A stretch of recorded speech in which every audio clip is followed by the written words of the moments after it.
How are you?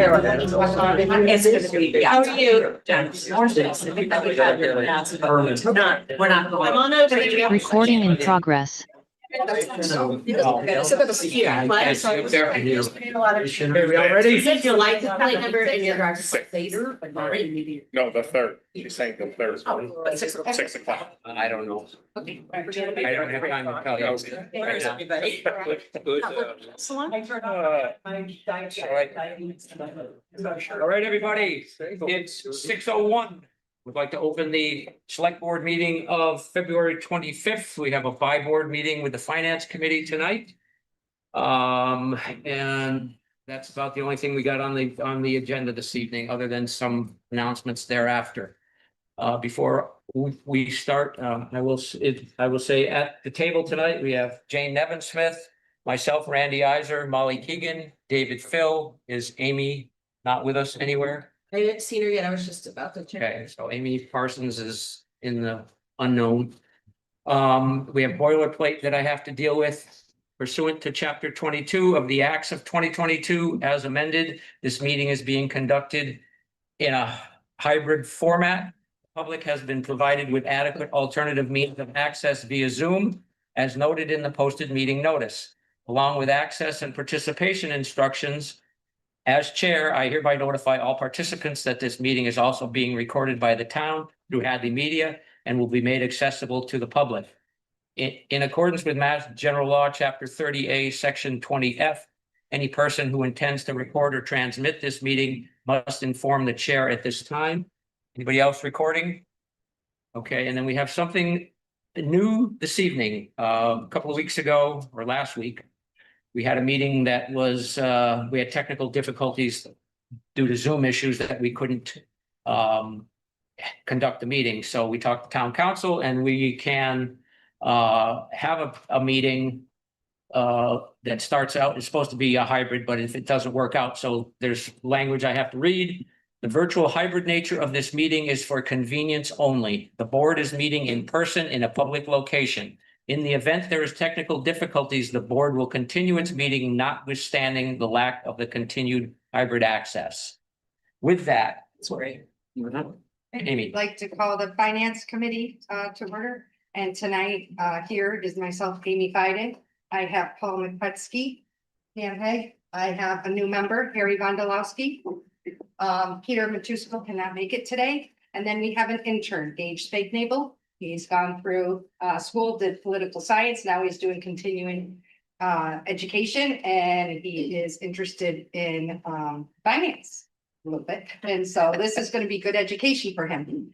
He will be an intern, let's ask questions or learn, but he will not be a voting. Everybody's, both sides of the board, of the table, are open, so we'll move right on to the first and only item on the agenda, fiscal year 2027 budget presentation. Can you remind people who are online to raise their hand if they Oh, want to? yes, if you're online and you would like to speak, please digitally raise your hand and you will be recognized. I'm sure everybody is muted and nobody is allowed to show themselves due to potential for Zoom bombing. Oh, before. Yeah. Okay, yeah, sure. Okay, take it away. Well, thank you all for coming tonight. I really appreciate the turnout here in the room as well as on television. I think what we're, I'm not 100%. I'm sure there'll be some clarifying questions asked tonight, but getting down into the weeds, it will be completely up to the two boards who are here today. Last year's budget and this year's budget were anything but normal in putting them together, as I'm sure you all can understand. It has been a very arduous process. The select board has the budget that you have in front of you right now and that we're going to go over tonight has been built with the assumption that we have no additional revenues to work with, that we are not going for an override. There is no assumption that we will go for nor get an override. And so the budget you have in front of you is balanced, but it is balanced with reductions made from all departments across town. We'll get a little bit more into the details as we go through it. We'll try to do high level. I'm gonna turn it over to the smart lady who can do all the talking, but I just wanted everybody to be aware that, again, this, there was nothing normal about putting this budget process together. I asked around to some of the folks who have worked here for a long, long time, people like Susan, and no one here actually remembers anyone ever being laid off from the town of Hadley at all in the past. We've already had to make some of those cuts in the last budget cycle, and in this budget cycle, you will see that there will be more, significantly more. So we will go through it, and then we will turn it over to all of you for the work to actually begin. One of the budget books is for Annie. Yeah, I have an extra All one. right. Yep, sorry.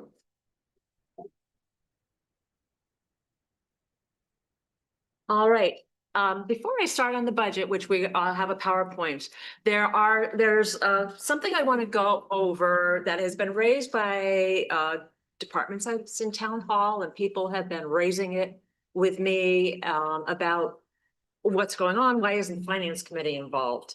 And I don't know whether finance committee also has those questions, but it's other people that I've been hearing from. So I just thought it's important to explain to the public the roles of the different groups. The reason finance committee has not been involved to this point is they don't have a role to this point. And I can explain that in your first pocket, I put some materials. The front page is on the role of the finance committee, and which is these are from our bylaws. And the last sentence is the committee shall investigate all matters mentioned in the warrant for any town meeting that may affect the finances of the town and make reports or recommendations to the town with reference to the same. So for anything that's on the warrant, and that includes the budget, you have complete ability to investigate, ask, and do whatever you want to make recommendations to the town. Now, this is the bylaw that was in effect when I was first, because this is actually, I think, is this the one? I'm not sure this is the bylaw I was appointed on under the first time. I was one of 5 finance committees back in the late 80s. We did not have a town administrator yet, so the finance committee was putting together the entire budget, which is, I believe, why a lot of people in town say, what's going on? Why isn't the finance committee involved more in the budget? And because that's the way it was. There was no other way to do it. So then, I was off for a number of years, and I was appointed again, as actually the same as appointed you. Kirk Watley appointed me about 15 years ago and said, would you like to come back? And I said, sure. And first thing I thought we were going to do is the budget. And David Nixon set me straight and said, that's my job. I said, what do you mean? So if you turn to your second item, and this is the town administrator bylaw. And in 6.3, towards the bottom, duties and responsibilities, it says the town administrator shall compile the annual operating budget and the annual capital improvements program for all town agencies and submit the same to the select board and the finance committee. And this was David Nixon's job, and he was very clear about it, that we had our chance when the chance came. And so this was his budget. It's been each town administrator's budget at this stage. Now Mike Mason, and this is before involvement of a finance director. So of course I'm working under and with Mike Mason on the budget. So I hope that clarifies that from here on, when we present this budget to the finance committee and the select board, now you run with it. The finance committee next will meet with the department heads and will have input at each stage. As you go along, you may have input, you'll receive input from them, and you can pass that along. And these things are itemized, and what's in page 7 is a calendar, which is the same calendar we have each year. In February, it says the town administrator presents budget to select board and finance committee. Finance committee schedules budget meetings with department heads. Select board reviews the budget and makes recommendations. And then on into March, select board, finance, capital planning, and CPA committees hold meetings and make recommendations on all financial and capital articles for the annual town meeting. So while this began for us about Christmas time, or probably before then, we are now, our work is complete with this. And now we give it to the select board and the finance committee. So I think one thing that has thrown us off in the process this year is an awareness that we have been meeting with the select board. So as Mike mentioned, there's never been a budget before that has involved possible layoffs of individuals. And he does not, nor do I have the authority to say, we're going to close this department or we're going to lay off these people. We've selected them for you. It can't work that way. The select board is the group that has the hiring and firing and layoff and all that authority. So we could not make those thoughts public, or those ideas, or here's the array of people. We couldn't bring that out public to the two boards. That had to be done in executive session, and the select board gave their opinion, and we carried that on into the budget that is being presented to you tonight. So I just want to make sure that I know people feel that you've been slighted. I hope you don't feel that you've been slighted. Is there anything more that we can answer on that, or that you feel that I'm saying incorrectly? Finance, select board, okay. No, one thing that we did sometimes, which I would like to get back to sometimes, is our financial management team. That would be wonderful, where you had a couple people from the select board, a couple of finance. So that way, just to see how things are progressing. I mean, that was Right. helpful. Right. But as far as the budget book goes, you present us the budget book, and at that point, You take it away. We will start looking at it. We don't make the budget, we don't spend the money, we are just recommendations, and we just review. So. And you have a lot of input from here on. It's just, we had that first stage and we did it the way that we felt we had. Now it's here and it's coming public. So from here on, it's all going to be public, and the budget book that you have in front of you, hard copy, we'll be having that posted on this really is hot off the press. I'm serious. We were printing it this afternoon, and I'll look at it and I'll see a chart and I go, oh, that wasn't quite right. We had a pretty short period of time after when the select board came up with their decision, and then we had to put this together. So it should be out for the public to see tomorrow. But for tonight, we have a PowerPoint, which we are ready to begin, and usually I print out a copy and I'm going to be reading it from there as well. So.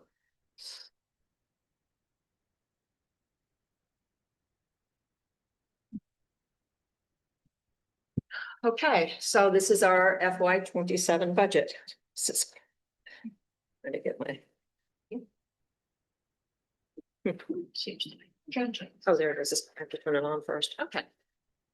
So, okay, that's just our cover slide. All good. So we're going to start, and this is going to be a little redundant because we've been going through the through the revenue review at the last couple of by-board meetings. That's the information we did have. What will be different tonight is how we spent it in the budget. But for the revenue projections, I can't say which page it's on, but you're welcome to. Oh, it is. Oh, okay. Sorry, it's roughly the order, but I didn't know which one it was.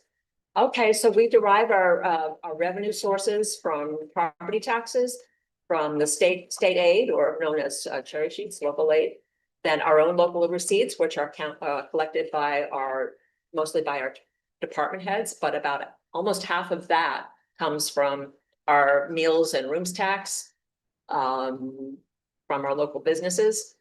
And so you can see our subtotal there of those that we collect routinely have increased each year, to the point where on the last column shows the difference between projected 26 and projected 27. So we have increase in each of those areas. I'm just having a little trouble seeing myself. Okay, there we are. 527 for 11. And to that we add our enterprise receipts, which are the chargebacks from the enterprise departments. And next we have the special revenues, which are the ambulance and opioid funds. So at this point, we're considering all of those revenues, and that's the money that we have to work with. And the total is shown at the bottom, and it has, and the last column shows that's a $461,713 increase from the year before. Now, the next slide is going to have that very same information. And there we go. So there we are, the 467,213, and to that we add any other transfers that are used to balance the budget. So if we go back to the 25, and we'll see it in all earlier ones too, where we used an amount of money for free cash to balance the budget. And then last year, we used the over $800,000 to balance the budget. And this year, we are not using any free cash to balance the budget. Reason number one, we don't have that $846,000. We have some, but we don't have enough. And so because we don't have enough to both balance the budget and use the free cash for other purposes, then we're not going to use it at all, because it's just setting us up for failure as we go forward. So we're not using free cash or any other source of income to balance the budget this year.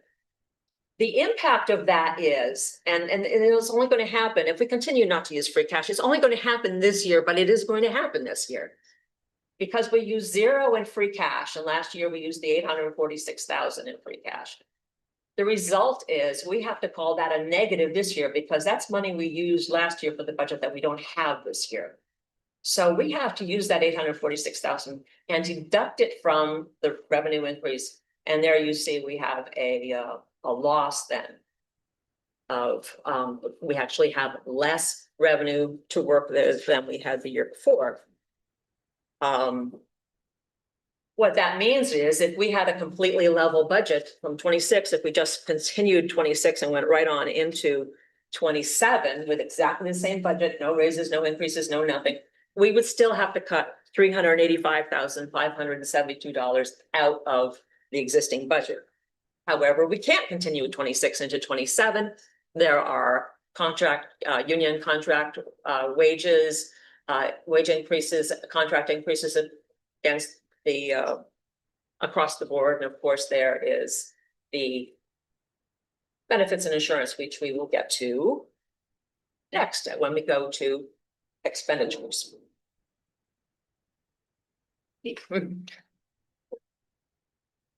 So this is how we have, this is a summary of each. These are the, I'm gonna have to get my chance. I'm not seeing. Okay. Make it big. I can't, I'm sorry. Yeah. You can't Page see it either 18. very well. Yep. Okay, let's see if we can find what page that's. 18, okay. I'm sorry, I should have printed it out.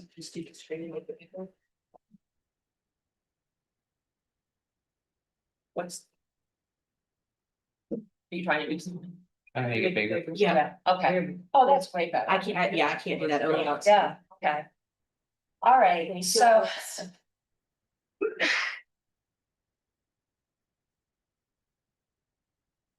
So these are our budgets over the years. We only go back 2 years in this case, because most of these unusual increases have happened in the last 2 years. And so that's where we need to focus on. It doesn't matter what kind of increase we had from 22 to 23 and 23 to 24 anymore, because we had such extraordinary increases in the last 2 years. We have to really address that. So we had a $21.2 million budget in 25. It went up to 22.7 or 26, and this year it's 22. Oh, still can't see it right. 23,887. Okay, I'm gonna have to use my book then. All right, so the increase in the budget is just what we were talking about in the last screen. We're actually seeing that the budget decreased $385,572. But that's what makes the balanced budget. The budget balanced is that we are taking those reduced revenues and we're applying about the budget, and we are actually coming up with a smaller budget this year than we had last year by that amount. I did put in a column there just for comparison when we added in all of the when we started with the 26 budget and added all in all of the wage increases for unions and others and contracts, necessary contracts, and the insurance and everything that had to go up. With nothing discretionary in there, we were off by $1.5 million. So you can see we really were faced with a large difference between what we could afford and what we needed to go forward on the same basis. And I remind you, that's after we already made cuts in 26 that resulted and 9 positions cut. So this is slide, and I put these in red because this is a point that I want to keep on making, especially for those who say we're not managing well. I want to show that between 25, which was only 2 years ago, we're not even into 27. So let's just go back, that's like a year and a half ago. The increase that between the 25 budget and what we are recommending this year. The whole budget increase, 1.1 million, that last bottom line, this is going up $1,104,484 in 2 years. Now look at the benefits retirement line. Just the benefits and retirement. No programs, no fun, nothing else in town, just paying these non-discretionary items. They have gone from 4.1 million in 25 to 5.4 million in 27. That is an increase, just that budget of $1,327,739. That is over 200,000 more than the increase in the entire budget, including those items. That's what we're dealing with. We have to compensate for what has been a runaway situation with the health insurance. And I know that people will have questions about it, and there will be times for that. We can answer them in the past, but I assure you that people are on it and trying to work this through in multiple ways. And that's the way it will be going forward. So I wanted to show you that. And then the next slide has the same budget figures. And this time I've in the last column, what I'm showing is the number of people in each of those government areas that are affected by being having to be told that their position may not be funded, it will probably not be funded for 27. And I've expressed it in 2 ways. The number of people, let's just start with general government, 6 people are affected. When the FTEs, which is full-time equivalent, so that's almost 3 full-time equivalent, but mostly it involves part-time jobs, either in some cases full cut back to part-time, in some cases part-time cut back further. So there will be implications of that, of dealing with it to a certain extent. In some cases there will be unemployment, in other cases there won't, because people will have moved on. And also if it involves change of job description because of a combination of 2 positions or downscaling position, it will involve negotiations, contract. Okay. And but we have to start somewhere, and this is how it is. Public safety, 3 people affected, 1.5 FTEs decreased. Education, this is very fresh from a couple of nights ago. I was told to say about 10 positions, about 10 people. What might be more people, but about the total of the equivalent of 10 positions will be cut from the schools. I should go back even as I'm going through the people and show these the decreases within general government. It's being cut 130,000. Public safety is actually going up slightly. Education is being cut 640,000, which is an historic cut. That is large. I mean, we've all experienced very large cuts on the town and the school side. And I've never seen, we're sorry. Public works, that's our highway, doesn't include water and sewer. They're paid out of enterprise funds.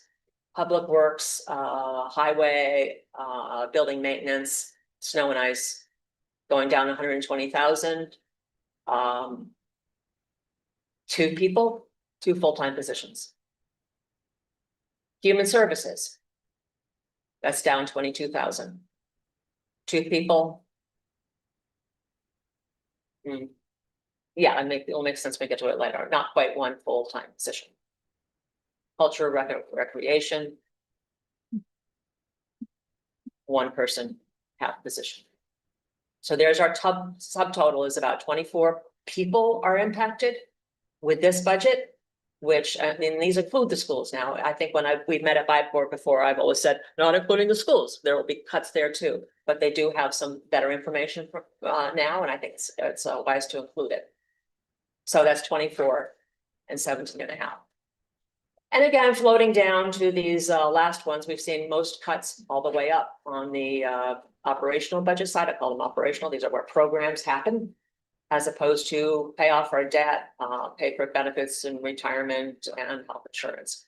Which is as you see, that's a nice healthy raise there. And again, the net is back to that 385,572 loss, which is the reduction in revenues and available funds that we had to work with this year. All right, and then the next one, Jennifer. Sorry, that's all right. Every time I do that. They're gonna be a surprise to me because I didn't print this out. Okay. Changes to the general fund budget, where did they go? To reiterate, benefits up. We have 2 kinds of expenses. One is the fixed budget expenses. They're really nothing that we can do about it. I should say less that we can do about it. And the second are the operational ones, which are the school and all the other town departments. For benefits, it's going up. For debt and interest, I'm not crazy about this one, but because we've had a very good track record of healthy payments down on our debt. We have some discretion within what we paid, and that's mostly because with the assistance of the Finance Committee, we've actually increased that over the last 5 years or so, because it has been really very helpful to increase what we're paying off on the principal, so that we have more principal available, and it helps with our cash, with our capital plan, so that we can we have room to purchase other items. And it also saves us an interest if we can pay that principal down. However, I think that was the what you call at the very end, that last fudge figure of how much are we stuck by, and that's what we were stuck by, and it's coming out. Hopefully in the future, we can get that back in there again. So you see, we have almost 500,000 in the fixed, and that means we have to cut over 850,000 out of the operational side, including the schools. And there's our recommended bottom line of the negative 385,572 again. So that's generally where we are. I think the next one gets to a little more specific. Okay, no, okay, yes, it does. Now, within, we had those earlier charts that showed each of the government areas, and this expands it out somewhat. Going, I don't know what the general government hundreds are. And this is it down the left. It's the select board, finance committee, our reserve fund, the town accountant, the assessors, the treasurer, the collector, our legal budget, human resources, town clerk, registrars, land use, building operations, and property insurance. That's basically the expanded town hall functions. That's what general government is, and this is the one that has been cut by $130,000, and we're losing almost 3 people. I just glancing down there, there's at least half a dozen that have 1 to 1.5 people staffing that all the time. We have 2 people departments that are going down to 1.5. That's going to be rough. Mine's one of them. That's going to be rough. I know others are only have a half person, and we've trimmed them by some hours. What we've tried very hard to do is be fair across the board, that it's impacted. I think in other years when you've seen us make cuts, it's like, well, where are the big departments? Well, here's the school, the highway, and the police, and we'll have them take care of it so that we can keep everyone else intact, because larger departments have more funds to deal with, more discretion within it, and it's easier for them to make the cuts. But they just weren't in that position anymore. And I shouldn't say they aren't, and they got hit too. They got hit too. So it's, so here we are, we're at a point now where we have to spread that across more of the budgets, and it's not going to be easy. This one in particular, we are recommending because many of these cuts are support staff or cutting out functions that we have come to be dependent on, which means that those of us still working there will have more work to do. There's some things that we can cut down on that we won't do anymore. And some of those will probably be more in the services to the public area, because there's other functions that we must take care of and report to the state and do all of our filings and other work. So in order to accommodate that extra workload, we are recommending that the town hall be closed to the public 1 day a week. And staff would still go in and do their work. And they will hopefully be able to work and get more done without the without the interruptions from the public. And that, not saying that at all in a negative way. Town hall departments love to interact with the public, but they have a lot of work that needs to get done now, and we're hoping that we can curb that interaction with them and have that cut down and available to them 4 days a week, and that we have that 1 day a week to get in there and finish up. Probably would be Fridays is what we're thinking, but this is still developing. Next, Could you explain, there's an addition of a half an FTE? well, For select. Molly, we kind of decided that we would not go through every single one of these. If you want us to, we can, but there are, as you go through them, we're gonna have a lot, a lot. Could we get through them all? And then if it's like, we want to have time, we want to see exactly what's going on in these, we could go back. Is that I just want to make sure, because it's an anomaly, so as you go through. Okay, just, yeah. well, what I will say is each of these is a net, that's not, so this is, there's a cuts and additions. And so, and that's true in most case, well, not, I guess that's the only one there, but let's come back, I want to move through those, and I think that, should we, you want to do, or you want to stop now and go through that? Okay, well, okay. Okay, we'll hold that. Okay, next then is the 200s. This is public safety. We have, this is where the police are, the fire, dispatch, ambulance, and building inspections. These again are net FTEs. It does involve some sharing between administrative supports, sharing between fire and police, which is why you see an up and a down, a plus and a minus. We got some shifting around going on, and there are some eliminations in here for sure. We have, that's what's happening in both the fire and the building inspections is we have one position that will not fund, but there's a need for increasing another. We're trying to make a balance so that we have the departments staffed as well as they can, and that there may be a bit more of an interaction with other departments where they can assist, which is what's happening between police and fire. 1.5, we're losing one police officer, and here there are no additional cuts to fire and ambulance. They got hit last round, dispatch as well, so we're not making an additional hits just to that department, which again is part of our attempt to be fair across the board of these with these cuts, and also mindful of the cuts that were made in the fall for the 26 budgets. I just have a quick question. Mhm. So like, if you have the next to last column and you have the last column is the, the FTE positions, but the next to last column is the dollar amount. But that dollar amount isn't necessarily indicative of people's salary, right?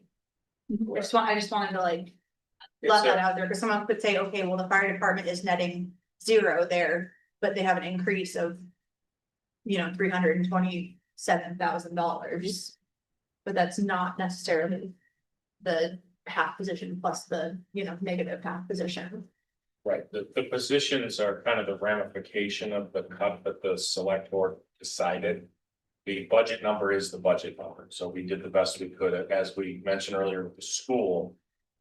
It's an estimate, with their cut, it's approximately 10 positions, we just, people are paid differently, there are unions involved, there's impact bargaining involved. Some of the cuts will require us to start from the bottom, some of the cuts we may not necessarily have to start from the bottom, so exactly correct. Doesn't necessarily mean that exact amount. So the fire line, that includes a new salary of the new deputy chief that was approved. It does. You ready? So that's over the 200s, next 300s, which is for the town. I know that that is actually one of the longest and most detailed budgets in the town. However, from our side, it's a single number and that's just the way it is. There's an amount that is what we call it the school's budget, but Annie, you call it the Local contribution. local contribution. Local contribution, Mhm. and schools on top of that, also budgeted school choice programs, grants, and school choice programs. Yeah. From Okay, so as I mentioned before, this is certainly we almost never, I've seen a cut. We've seen cuts as to from their requests in the past. But to have a budget below level funding of the prior year is extraordinary. And the estimation is this, at this point, that might mean about 10 people will not continue on to be funded in the schools. Could you explain how that $640,000 number was derived at? Yes, that was, if you remember back on the previous slide, how much the increase was in 2 years, I think we said $1.3 million, $1.3 million increase in benefits over 2 years. And a portion of that, some of that, a couple $100,000, I think, was retirement, but most of it was health insurance. And the town's health insurance budget pays the health insurance for the school too. And so we took that increase just over the 2 years. We didn't say the total budget, but when we looked at the employees on the school and the town side, the school is accountable for about 60% of the town's employees. Employees, not individually, not numbers, because health insurance is not based on your salary, so it's numbers of people and that take the insurance. So we then did 60% of that increase just over the past 2 years. We didn't go back to the full amount of it, as I was starting to say, because that would just be crazy. There were normal increases each year, 100, 200,000, just regular increases from year to year. 1 year, I think 50,000. So this is something that is paying the health insurance on the town side is just baked into our budget. We just always done it and disregard the school side. And, there's not thrilled to do this, but there was such a large increase that would have meant another $640,000 cut from the town side. And we just said, well, let's do 60% of that increase and apply it. And this is the number that we come up with. That's our starting point. Budgets are, I thought, we both feel that there's going to be a lot going on with the budget between now and a town meeting.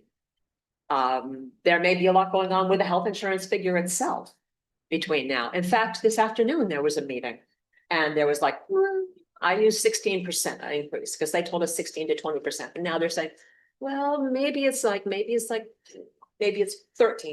So it's like, well, that makes a difference, but it's still a maybe. It's still a maybe. So I'm leaving it in that we're calling it a 16% increase at this point. last year at this time, when we were doing the increase that we were given, the increased rate percentage increase for July 1, that was just step one, apparently. Because as you all know, after the budget was approved and we even started the new year, I think it was into August, it was like, we're gonna have to do another increase of another 15%, I think it was, because the total was 35 between the two. I think it was 18 and 15, could it be the other way around? As of October 1, when that's what really wreaked havoc with that's where the trouble started. And that's when, you know, the request for the override is like, we already have a budget in place. Do we really want to cut this? And, you know, what are we going to do? That's sort of where this problem began, is with that announcement for October 1. Now, among other things, I'm not saying it's exclusively that, and I have more of these things written up in the budget book, and you can read our other things that were going on online, but that's how we got 640. Thank you. 400s. Highways, 3 budgets, highway, snow and ice, building maintenance. Anyone thinks we're sticking to 182, 250 this year? Wrong. We already know that's not gonna happen. We already know we're short. The thing is, with a snow and ice budget, they allow you to overspend it because it's a requirement. It's the only budget that we across the town where you actually have the ability to just keep spending. That doesn't mean it's paid by anybody else. We still pay for it. Okay, so we will, this has been a whopper year. We went through that full budget before this last week's storm. So much as we say, look, your roads aren't gonna get plowed like they used to, or you might not get treated as well. We've had discussions in town hall about how difficult it is for town employees, including DPW. They're doing their best to lower the quality of your work. That's what you're basically asking the DPW to do. Don't plow the roads as well anymore. We don't have that worked out yet. And I think that what's going to happen is you're probably going to see us increasing, coming back at fall town meeting and seeing if we have some other revenues from somewhere and saying, we've got to supplement that snow and ice, because otherwise it just gets charged across against our free cash that gets certified each year. So that's that budget. You see, we were losing 2 people in DPW out of highway and maintenance, and they also got hit at, we also deducted from them, I think, 2 people in the fall. So we're asking a lot of staff that has been already trimmed back. So the 5s, I think the 5s and 6 I put together. Yeah, because these are small sections, Human Services, Board of Health, Council on Aging, Veterans Services. All right, they are cut back.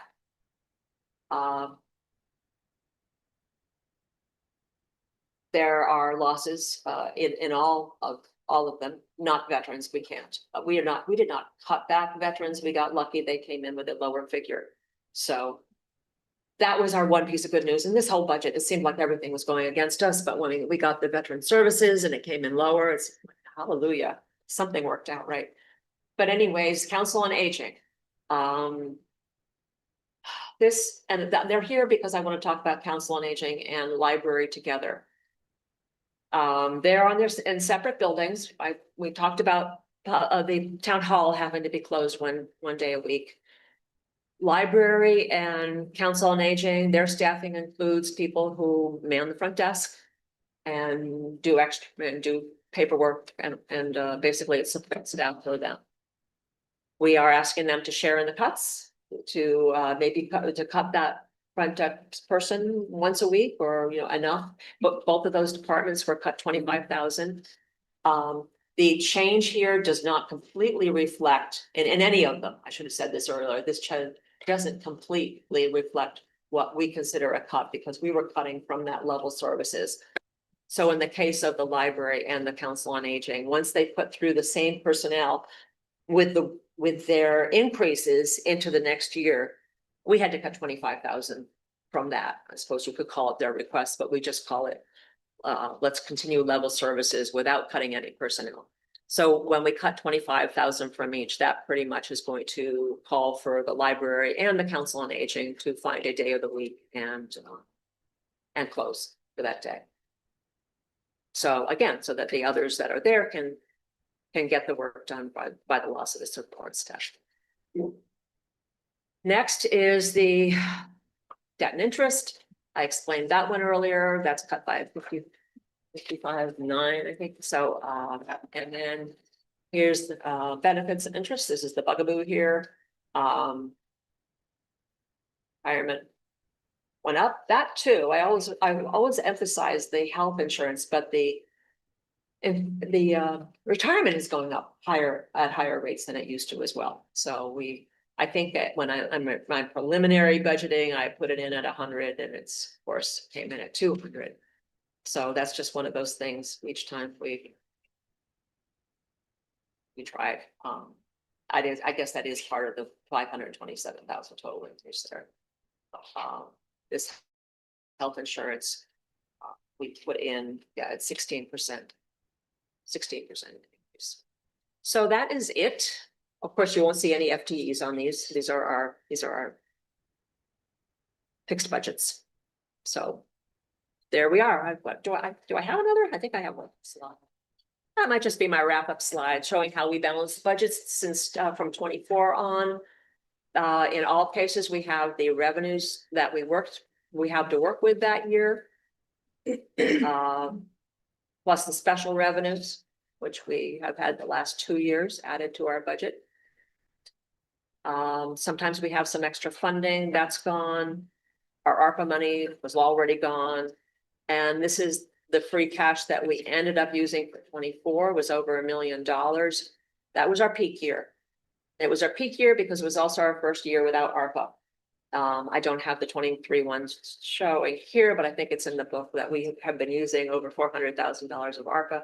And when that dropped out, we kind of made up for it in free cash. We didn't do that all at once. That was one of those, certain amount was at annual town meeting. And then special town meeting, we had additional costs, and we have in the past used town meeting in the fall as a way to fix information that has come in after the fact, after May. We find there's increases and things that we deal with, and usually those are been funded out of free cash. So at that point, the finance committee decided of course, we're not going to do that anymore. We're going to start paring back on the free cash that we use. We started, and it was a good plan, but right there is where we had those huge increases in the health insurance and a bit retirement as well. Which is how we ended up this past year using 846,000. Now we have to unfortunately include that as a drop of what's available. And we're back down to the 385. So that's how we balanced the budget the last few years. And that is it. So do we now want to take questions? And I'll send it to you, Mike. Molly, just to answer your question from earlier is, without getting too deep into the weeds. For those, I'm sure some of you probably noticed that within the general government budget, the Human Resources Department is zeroed out. We are currently effective immediately, partially closing Human Resources Department. We are currently outsourcing and have been working on outsourcing payroll and benefits. We will be permanently closing the HR department at one in the very near future. The select board determined with the reductions that that reduction was to be this fiscal year within this budget cycle. So we're working quickly to do that right now. That work needs to go somewhere. So there is some restructuring that I'm working on right now to restructure the town administrator's office, because the place where it has been going for some time and the place that it will end up going in the future is the town administrator's office to be able HR related problems. Payroll and benefits, again, like I said, will be outsourced. So the 0.5 increase will likely be shifting of some salaries to afford some type of a part-time or partial time admin to assist with some of those duties. But I'll have more for you on that. very near future, but that's kind of the name of the game with this budget is trying to be as fair as possible, so a lot of these reductions all also include some restructurings and sharings, bring people around, try to do the best we can so that folks can still get their jobs done. I can tell you that going through these budget meetings, all of the department heads who had staff reductions.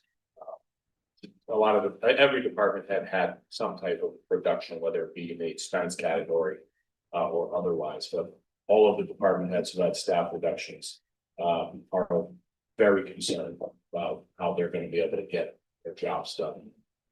Even with potential closures of town hall, the library, the council on aging, the Eldon Bailey, there is work to go around. I will let those department heads express that as they go through their finance committee meetings. That we can then kind of dig into. Keep saying it, go into the weeds on each one of these department budgets as well as their line items. Linda, I have a question on the health insurance line item. Just for my own clarification, did you say that the number that you submitted did not include the vote of the IAC this morning, or did include it? Well, what the information we had a few weeks ago, this is a moving target. Right. This budget's like, at some point, we just had to put the stake in the ground. We said, that's it. This is where it is right now, and we will be flexible going forward. I would still be printing if I had made that adjustment based on today, but let me tell you, I kind of feel like the information we had a few weeks ago, it was going to be 16% or 20%. And my first round of budget was, I put it in at 20% because I didn't want to get stuck like we did. We didn't want to get stuck like we did last year and say, oops, let's go back for the fall. And we don't have anywhere to take the money from because we've already allocated it all. But that last round of cuts, just like I cut out of, we attacked the debt budget, didn't want to do that. This is another one. Let's just use 16%. So yes, the change this morning, instead of 16 and 20, it's 12.8 versus 16.04 or something like that. And I said, well, I guess I got lucky. We're just going to leave it at 16.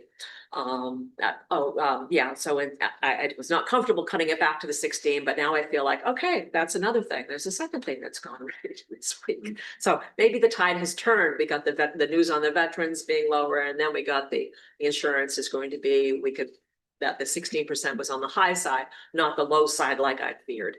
So no, we did not make that cut. And I know they made that vote. They took the vote to approve the 12.8. However, it has to be negotiated. We have to go to unions, and it has to pass. And it has to be, I don't know quite how to handle it. And also, it's not like we had a choice of paying more or less money. The big issue, the difference between those was a very large increase in copays for the employees, very large.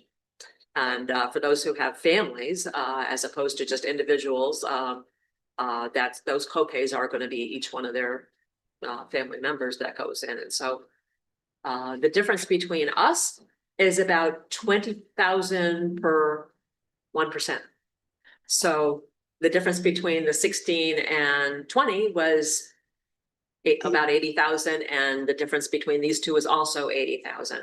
And when we started going through and seeing what this might cost families and look at those co-pays and even thinking how often my family went, I thought, well, this is going to cost at least each of these employees at least $1,000 a year, probably much more. And we certainly have more than 80 employees. So I mean, what we're basically taking is that 80,000 being pushed down on employees, whether it's going to, that's a concern that I have as to how they're going to get that through. I don't know how this is going to pass, Paul. I don't know if you have another opinion on that, but for my purposes, we're just staying at 16%, just going. So if it does go down to the 12, then we're looking at, and I came up with like 75 to 100. Yep. You're saying 80. So we're on 79.4. Okay. Yeah. So yes, that would be extra money that we would have to work with. If for some reason we knew that by May, we would incorporate it back into the budget. If we don't know it until after, then it's something that we would be looking for a special town meeting to make the adjustments. Thank you. Yes, So they're talking about this number now. Last year, there were 2 increases. Do we have any sense there will not be a second increase later this year? It makes no sense. did you watch Paul? Or was that Ash? I didn't watch that. I didn't. I wouldn't make any assumptions that we're staying where we are at this point in time. This will be the fourth.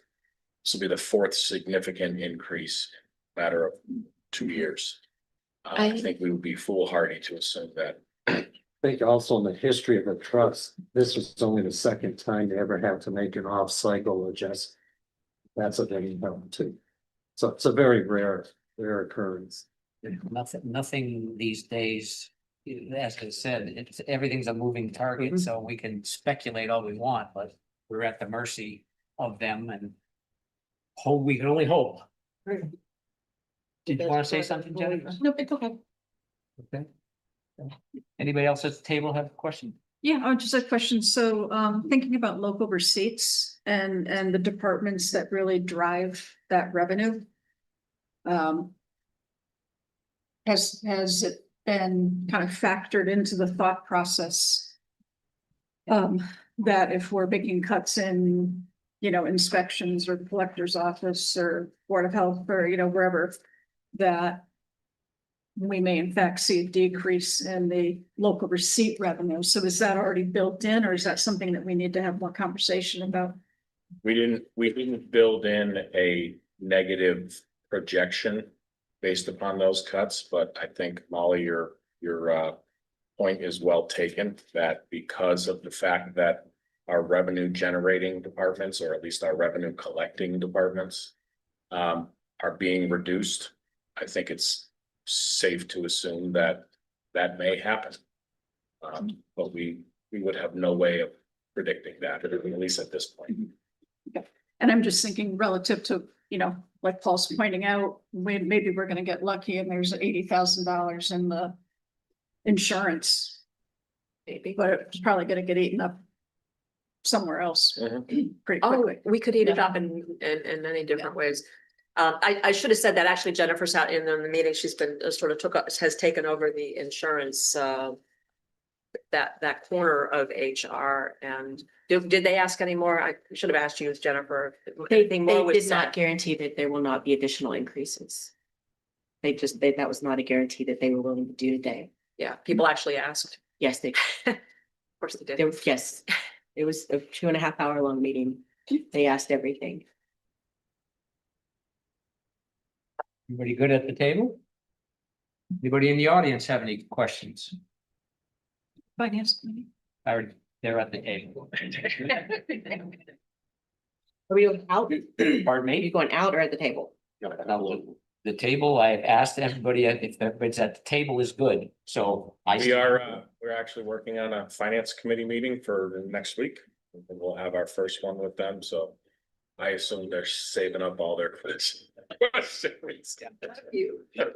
have microphones out there. They're gonna study. They're gonna They're gonna study up. study up. You gotta have a microphone. Please tell us who you are.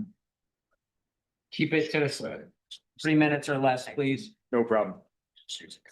Hello, everyone. For those of you that don't know me, my name is Kenny Richards. I'm the co-president of the Hadley Educators Association, and I'm a teacher in your schools. I don't have long, so let me just jump into my analogy. Have you ever walked into a bookstore and it's near closing, and it's nearly closing the bookstore, and there's no books on the shelves, and you really want to support them, but they can't afford to restock. And although you want to support them, you have to go somewhere else because they don't have what you need. Obviously, I'm talking about this town. Our schools need teachers. Our fire departments need firemen. Our police stations need police. What I'm saying is our town needs skilled personnel in all departments.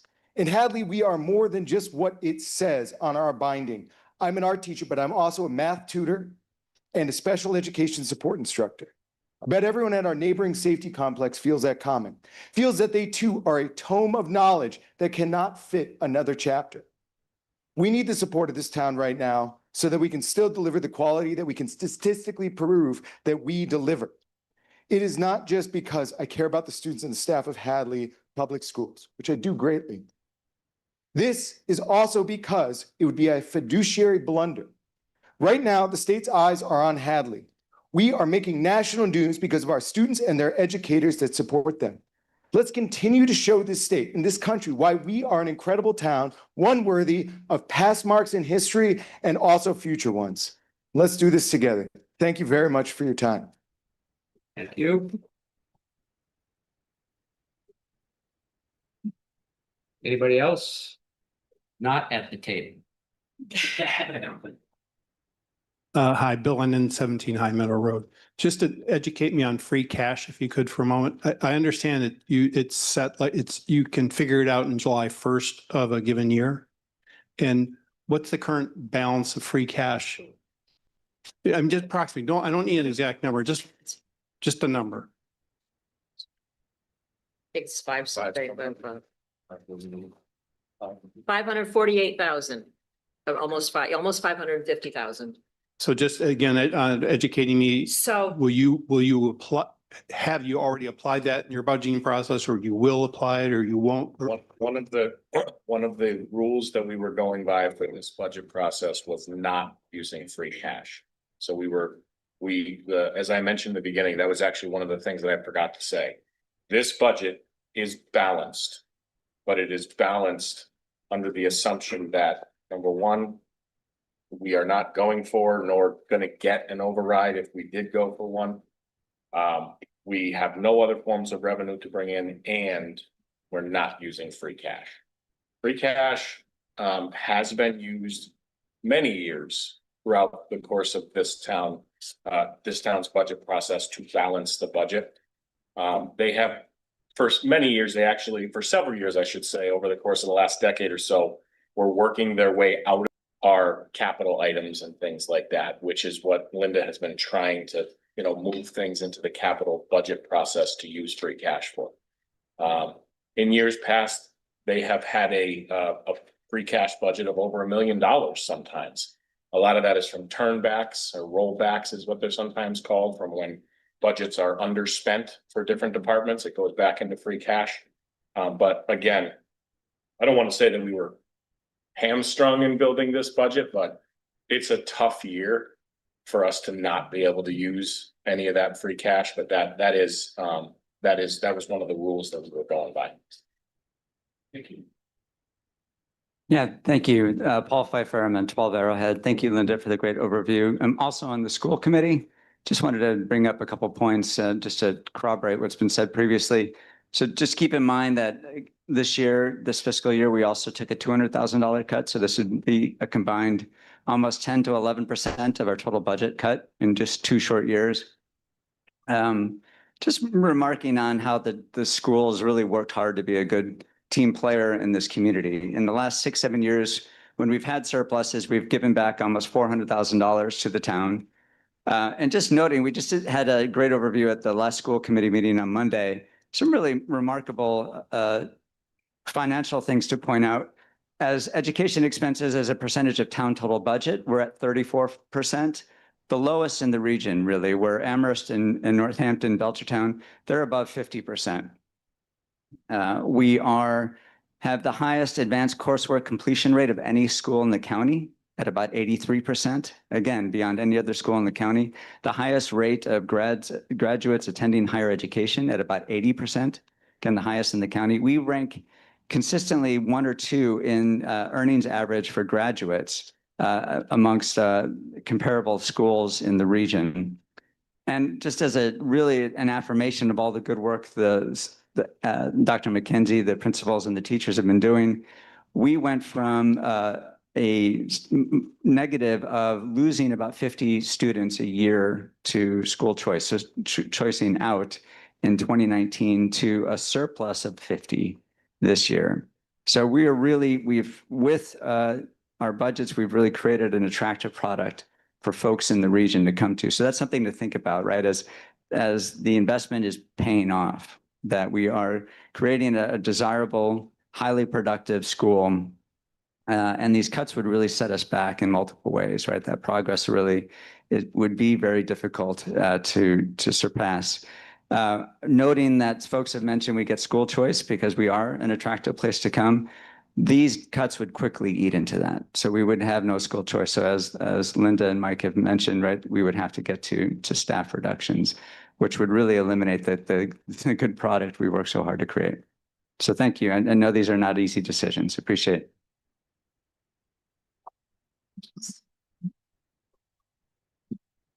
Hi, Nancy Banman, 17 High Meadow Road. I have three kind of quick questions. I noticed that the parks, the cover and rec is increasing their budget, if I read it correctly on the slide. And why? I just wondered why. Go ahead. I was just gonna say, all of the budgets have the built-in salary increases for all of the staff. So if you see a cut to a budget, it's actually in addition to their employees are gonna get their negotiated raises, and then they cut below that. So because her department is basically one person, all it really takes into account is her one salary. So that's why there's an increase there. Okay, thank you. And is there an investigation to move the health insurance over to GIC for next year? I mean, like FY 28? The town formed an IAC, which is. Jennifer? You need a microphone. In your Yeah. own rules. Yes, the town has formed their own IAC. Kenny, who spoke just a moment ago, is the chair of that. It's made up of all the representatives of unions in town. And then we have Sue Golotsky as an advisory member, including also retirees. We are investigating it. At this time, the deadline has been missed for this upcoming year, but we're talking about in the future, and we're going to continue to look at options for the town to move them or stay. The proposals that were shown today showed a significant cost savings and a help to increase the solvency of the Hampshire County Retirement Trust. So we may find that they end up being the best fit at this time, but right now we're going to be with them. And then the IAC will do their good work to continue that on.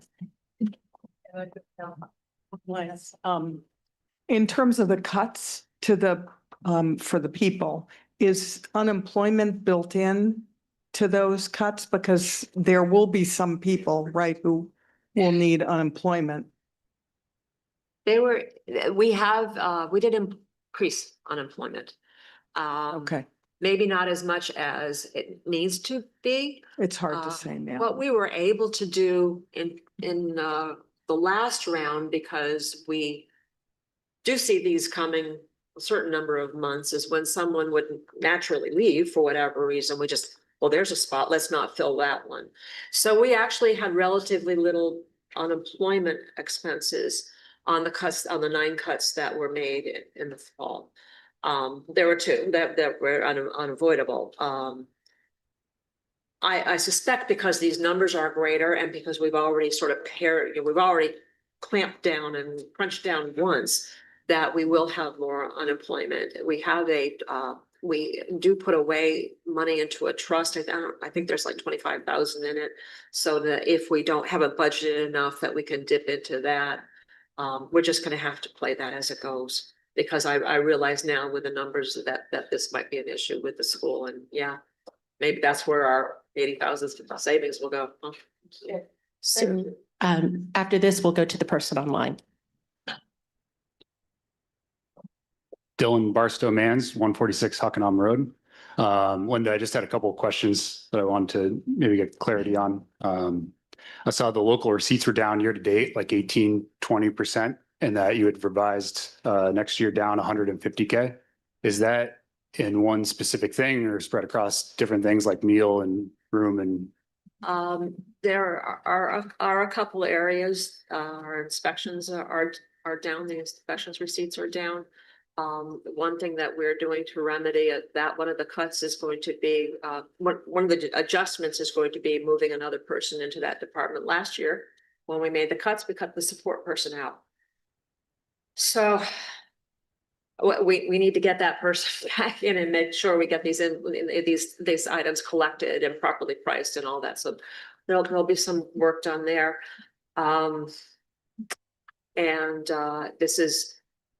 This is one of those difficult balancing things as you cut back personnel, and especially when you cut back support, you're not getting the work done. Maybe the invoices aren't getting out, revenue's not coming in, but we are definitely kind of hyper focused on a couple of departments where where we think that we can do a better job.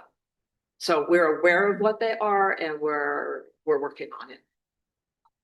All right, and then I'm aware of the 40R and smart growth and trying to increase revenue into the town, because it seems like we have a income issue, not an expense issue, since we've cut so deep already. Are there other things happening in the town outside of the 40R potentially and increasing more revenue via real estate tax that's not an override? Kind of thing? That might be That you? the right question. Solar on the landfill.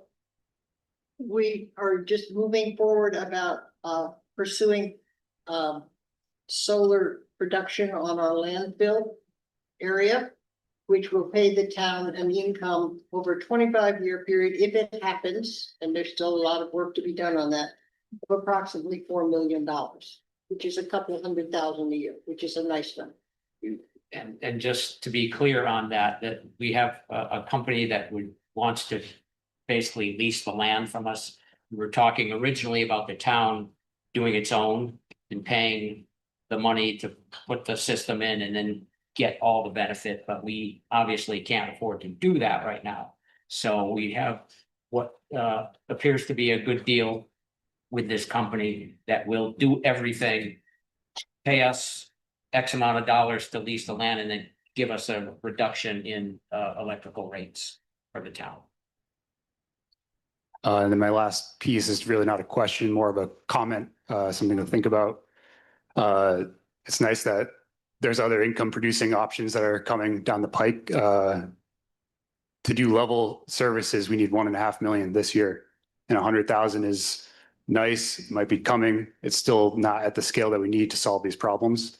For perspective, I just had my second child 3 weeks ago. They're going to be the class of 2044. Hopefully, please keep the schools, please. And yeah, they're going to see 2,100 easily. So let's think about the next generation, beyond my generation, beyond some of the generations here. That's it. Okay, and Dylan, if I can just, going back to your revenue question too, and again, this is just more of a statement, and I'm only saying this because, you know, again, I'm very grateful how many people are tuned in to this meeting tonight, you know, so it's a wider audience than I think we're used to having. And just to make it all as simple as possible, anybody can pick up, you know, hop on the internet and Google Massachusetts municipality fiscal crisis, you know, whatever words you want to use. So nothing unique to Hadley, but we have something called Proposition 2.5. So the biggest line item of revenue is property taxes. By law, can't go up by more than 2.5% a year.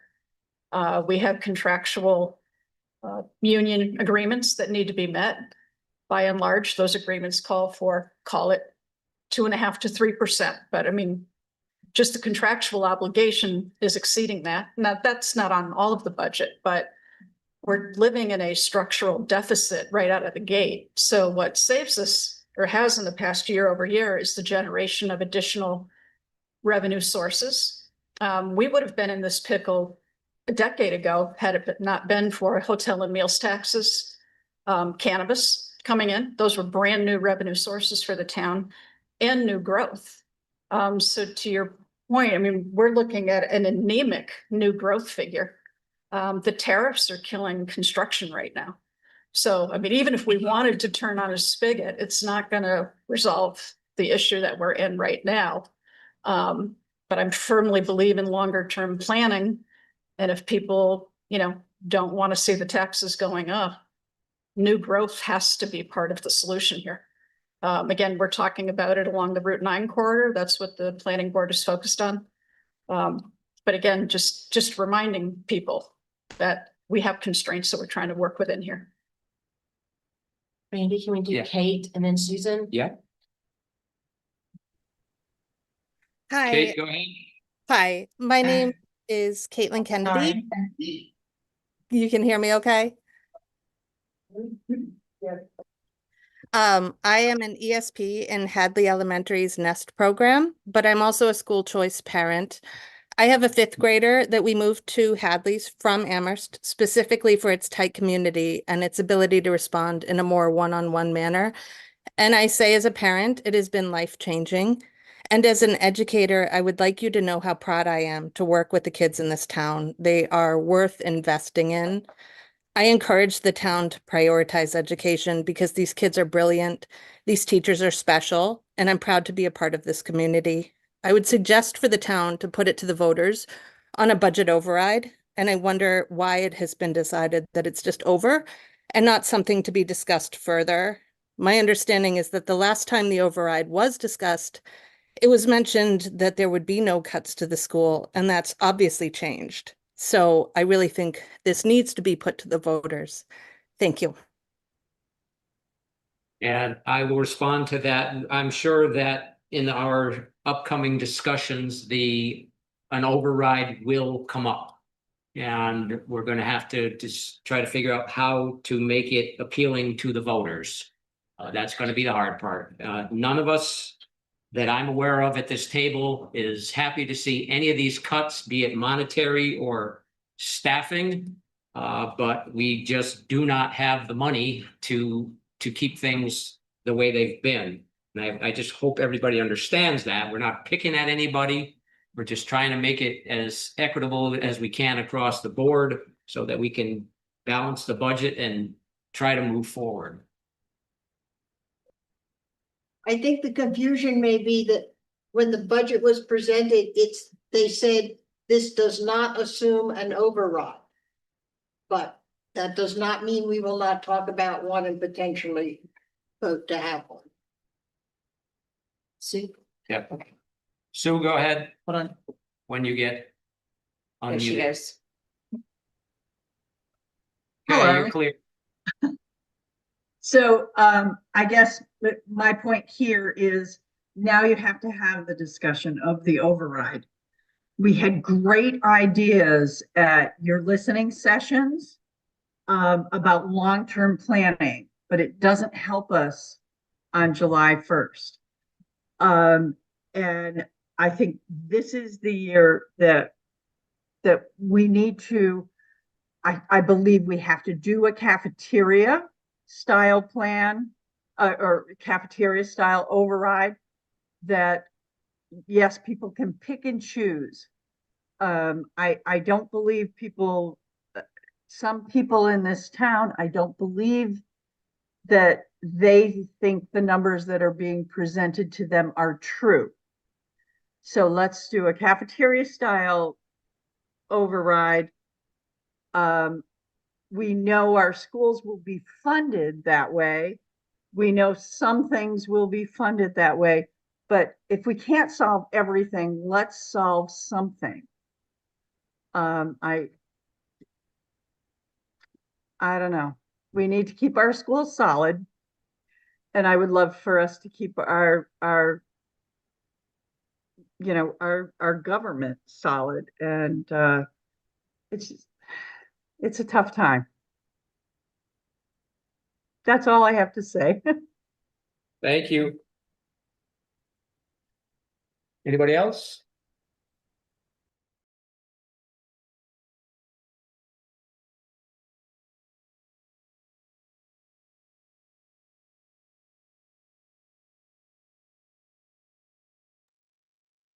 Paul, did you have a question?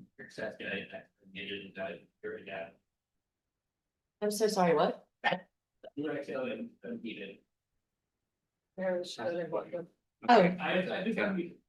Okay, Humera's got her hand. Oh.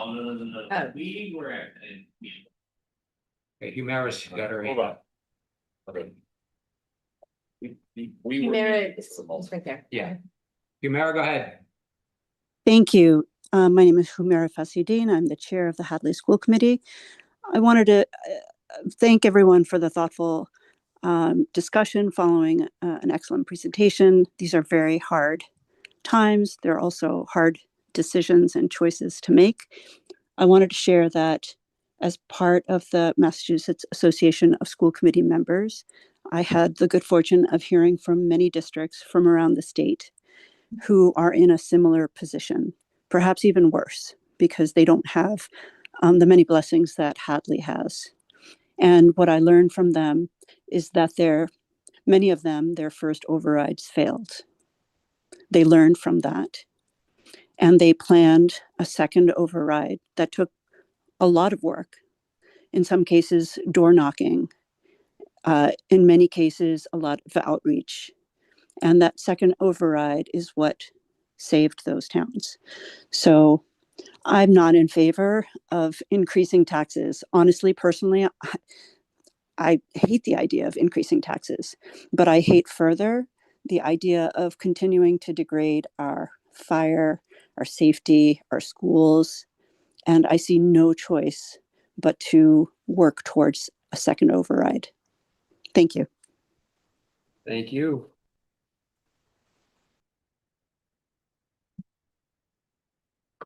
Anybody else? Don't be shy. Yes. Seeing and hearing none. Oh, Nancy, I'm sorry. I didn't see you. No, you gotta have it. It's for your fans out in TV land. Nancy Banman, 17 High Meadow Road. How do we talk about the override? I'm all for it, and I just don't know what the avenues are for starting the discussion on what we need. I mean, it's pretty clear from the budget, we know what we need, but what would we like? I mean, bringing to your point, how we really need a strategic plan that takes us to like 2040, almost, that we really have a vision for what is important to our town, education, health, I mean, all of the really important, the parks, culture. What's important and how do we get there? And how do we go door to door to explain why it's so important? You know how to walk. Yeah. I see you out, Nancy. I know you know how to walk. To answer your question about how we start this override, my opinion is that the select board and the finance committee have to get together and we have to be on the same page. So we go to town meeting and we're not, it's gonna fail. So I don't know what our meeting schedule is together, but we need to start the conversation. And this is their first look at the budget, so I'm sure they need a little time to digest that. And hopefully very sooner than later, we will get together again as a bi-board meeting and start that conversation. And to your point, Nancy, one of the things that I learned from talking to other folks at the Mass Municipal Conference, who are those municipalities who had a failed override and then came back and, tried again, maybe with a greater degree of success. Number one, don't assume that by doing the same thing, you're going to get a different end result. Right? I mean, we're at the mercy of who shows up at town meeting. But everybody who seemed to have been successful really broadened the community engagement. So it wasn't just the select board and the finance committee. Many of them formed community groups, with constituencies representing the schools and Park and Rec, and like you're saying, everything that makes the fabric of the town, and had them coming together and them, that committee really broadening the outreach and the communication arm. So again, we're not talking about it tonight per se, but when the topic inevitably comes up, those are the types of things we could talk about doing. Nancy, just to answer your question, as far as how the override goes mechanically, I know we probably said this 10,000 times last year when we did this, but you know, mechanically, there are two parts to an override. There's a ballot vote, and then there's a vote to a vote at town meeting to determine where the money is allocated. We would probably do that differently if it were decided to go for an override. We'd probably do it the other way around. You can do it any way you want. The reason that town meeting was chosen by select board to kind of happen first was because we assumed that asking for an override for the first time in history, or I think someone said we did one in the 80s for like $40,000. We assume people would want to talk about it a lot. So that's why the select board, you know, wanted to do the town meeting first. We would probably do it the other way around this time, because if it fails the ballot vote, then we don't have to drag people out and allocate money that we don't have. But mechanically, that's how that would work. And so I think if the topic is going to come up and be discussed, first, what we'd like to do is sit with the finance committee, answer their questions.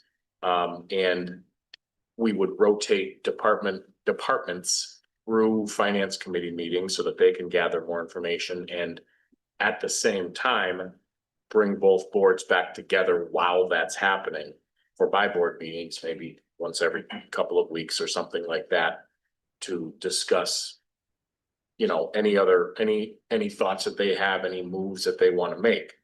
I think the issue right now is that everybody needs to understand is that we are playing a zero-sum game.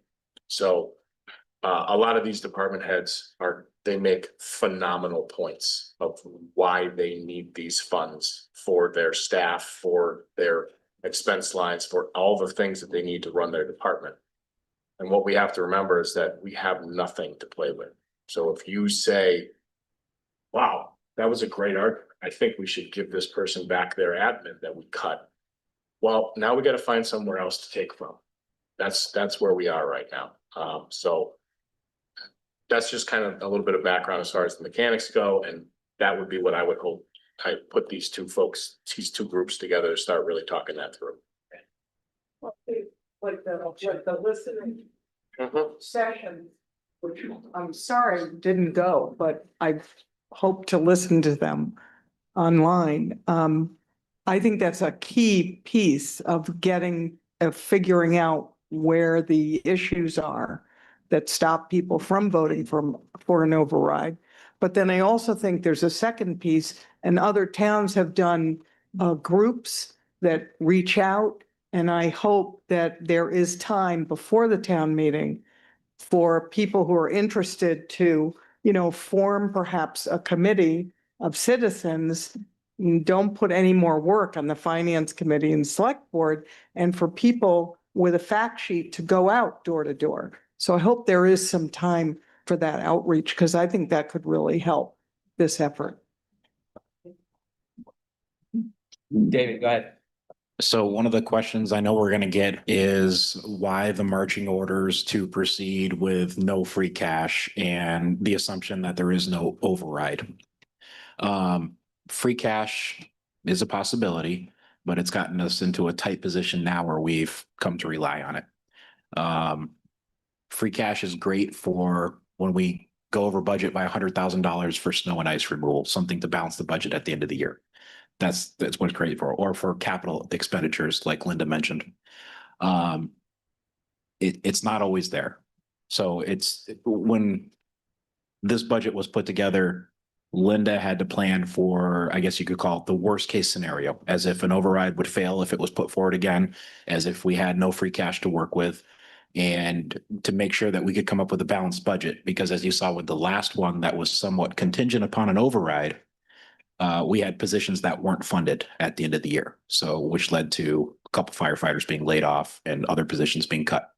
So when this budget was put together, it was plan for the worst case scenario, balanced budget, make it happen. And then if, you know, we have a fantastic intake of local receipts or an override happens, something like that, then, you know, maybe it's a rosier picture for everybody. So.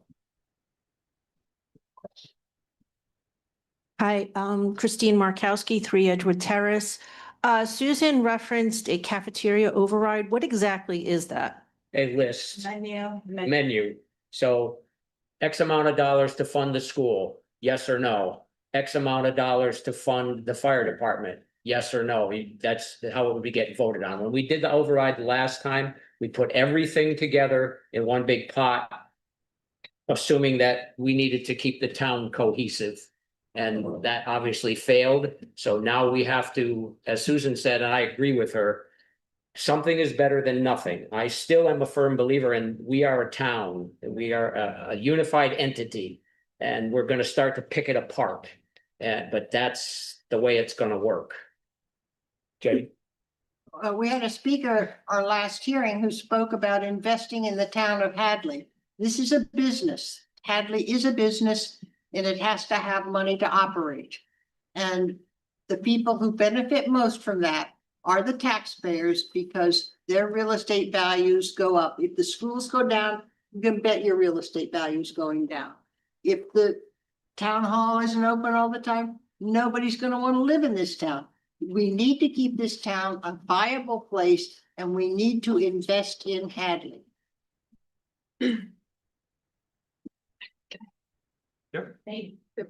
And Chris, just going back to your question as well about, you know, the pros and cons of doing the menu. You know, thinking about the comments that Paul was making about the schools, you know, I think Annie's the first one to remind us that, you know, if the streets aren't plowed, the buses don't roll. So to Randy's point about needing to take a holistic view of things, that's one of the dangers of doing the menu override. And again, something we need to seriously talk about, but we also need to make sure people understand the ramifications of, and now we're into like an if-then tree, right? Okay, so we do one for the schools and that passes, what does that mean for everything else? If we do one for the fire department, that passes, what about everything else, you know? So it's a little bit more complicated than simply just picking and choosing. And Randy, Susan has her hand raised again. Sue Glowatsky. And Molly, I absolutely agree with you. I would encourage everybody to watch the school committee meeting from Monday. Annie put it more eloquently than I can ever do, but her point of a healthy town and a healthy school department working together makes so much more sense. However, you know, I just think the folks in town don't, I think that we've lost some trust. So I do think that the cafeteria, you know, pick and choose may work. And we obviously would hope, all of us would hope that that they choose both, not one over the other.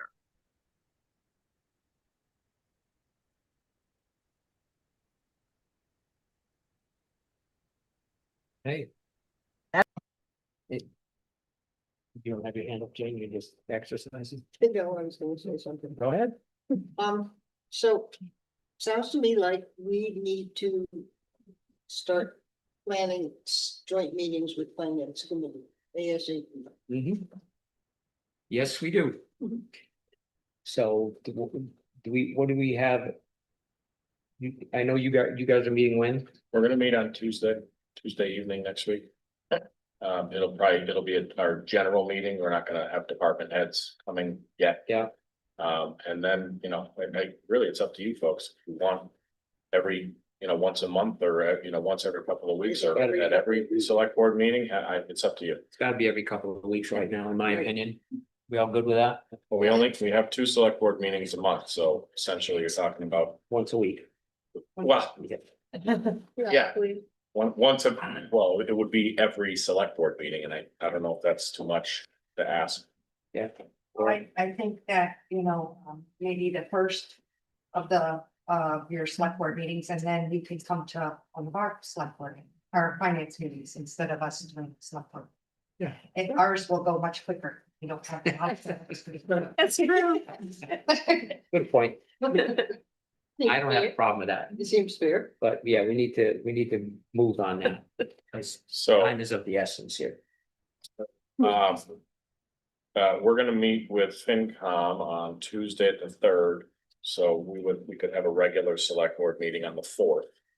And then perhaps, we could either have a by-board meeting at the next select board meeting on the 18th, or we could have a FinCom meeting that week and have the select board come to you folks. Again, the sooner, did that give you guys enough time to? So the 3rd would be fine. We're meeting on the 3rd, but that'll be our first discussion, first look at Mhm. it together. Yeah. So that one will just be, will just be us. Just asking questions, looking at the book. Yep. With Linda and Mike. After that, the 18th does not really work because we have people out on the 3rd Wednesday of the month.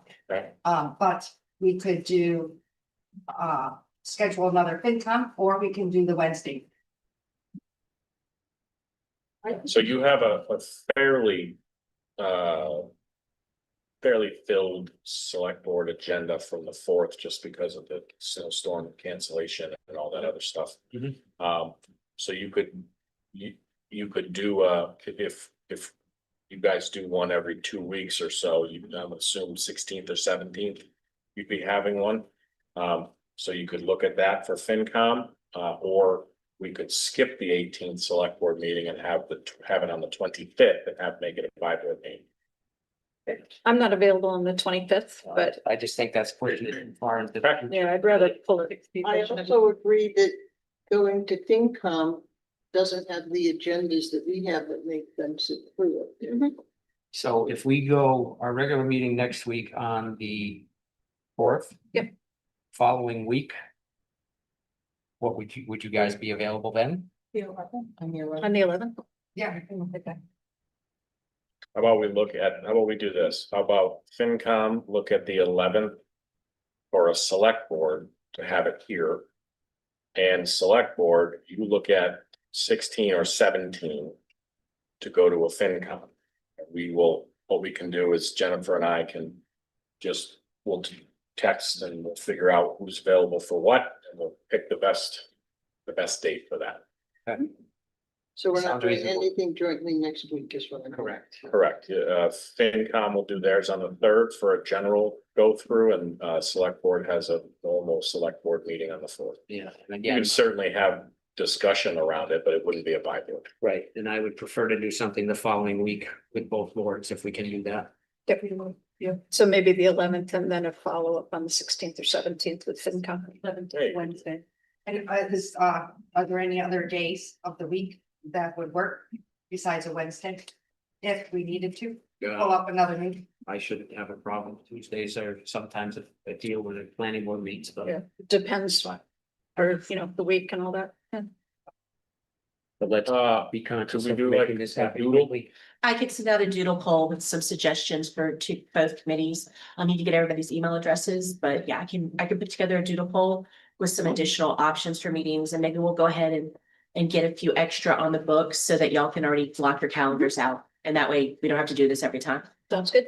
Okay, good. Okay, so I think we're done with you guys for this evening. Do I have a motion from the chair? So moved. Second. All in favor? Aye. Okay, thank you guys for coming. Thank everybody in the audience here and online. Appreciate you coming out tonight. Here, we got one more section here to do announcements.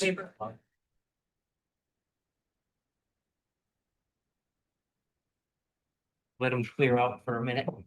Yeah, we'll see them.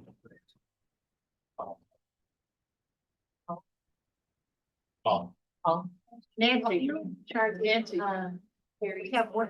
Could you wait for a few minutes in the living room? Oh, okay, great.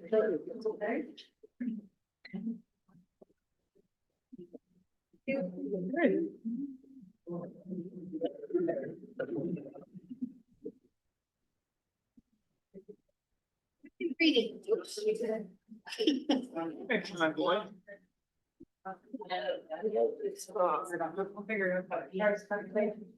Just a series of minor. Yeah. Except for when they're majors. Okay, next up on our agenda is announcements. Does anybody have any announcements?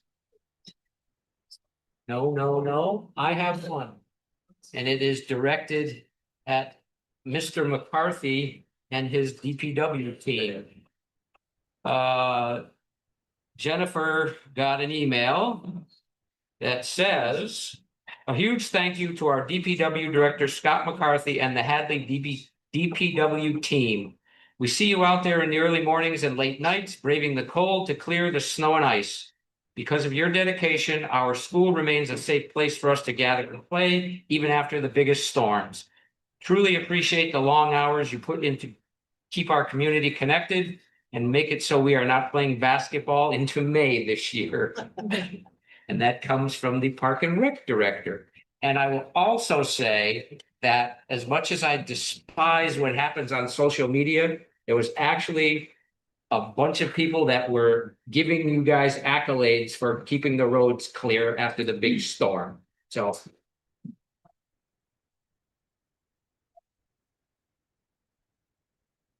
Would you like to make a speech, sir? All right. I will say that it was the first time, well, one of the first times, because my road is dangerous. You know, people have died on my road. And the night that the storm was over, they were already pushing the sides to the shoulder, and I was out there. That's actually why I missed the school committee meeting. Because I was helping my dad on the farm. And I saw you guys out there as it was getting dark, so I really appreciate it, because we have crazy drifts on my road, so thank you. Yeah, I just wanna thank everyone for thank everyone for their comments, and it's well appreciated. You know, we've been really grinding out hard this year, you know, we're down staff, et cetera, and just a reminder, everyone, that procedure cost the town a ton of money. Just remember that, because, we're doing our best. We're way over budget. We're conserving best we can, but it's just one of those things that it's just a very expensive thing, and we try to meet the standard here that everyone wants and expects. And you're doing a fine job. Thanks. Thank you. Mike, you say? Yeah, there's one other announcement to make, just from the town clerk. I think we may have announced this last time, but I certainly can do it again. Nomination papers are available in the clerk's office for 2026 annual town elections.